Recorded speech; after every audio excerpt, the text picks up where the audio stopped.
Hispanic history began in New York City in 1613 when Juan Rodríguez, the first non-native settler, came to New York from Santo Domingo, which is now considered the Dominican Republic.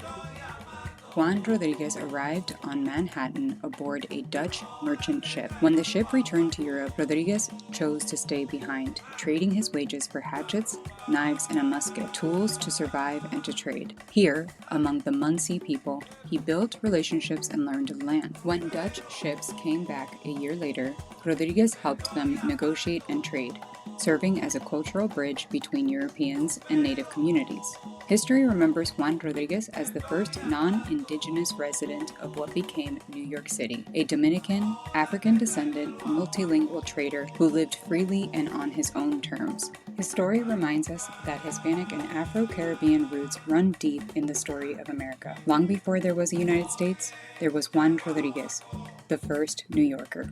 Centuries later, other Dominicans would follow in his footsteps, arriving through Ellis Island. Between 1892 and 1924, about 5,000 Dominicans entered the U.S. through the island. Many of them settled in Upper Manhattan, laying the roots for what would become one of the most vibrant Dominican communities in the nation. It's a journey that tens of thousands of migrants from across Latin America and Spain would share. Post-World War II is when Puerto Ricans started to come to New York. A major influx of Puerto Ricans would arrive by plane, granted U.S. citizenship by the Jones-Shafrock Act of 1917. They would settle in places like East Harlem and the Bronx and mostly worked in factories.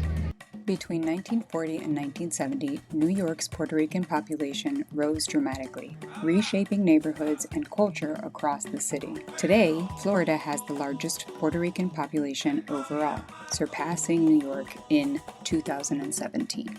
Side note, it's also where I'm from. Hispanic heritage is omnipresent in New York. Leaving Mass, St. Patrick's Cathedral early on Sunday morning, I ran into this procession. It was an annual celebration of El Señor de los Milagros, the Lord of Miracles, a major religious event for the Peruvian community. This vibrant, purple-robed procession typically involves thousands of people parading through Manhattan, often starting or ending at St. Patrick's Cathedral. Inside St. Patrick's, there is a replica of Our Lady of Guadalupe, and the cathedral holds annual celebrations for her, involving large processions and a Spanish-language mass to honor the patroness of Mexico.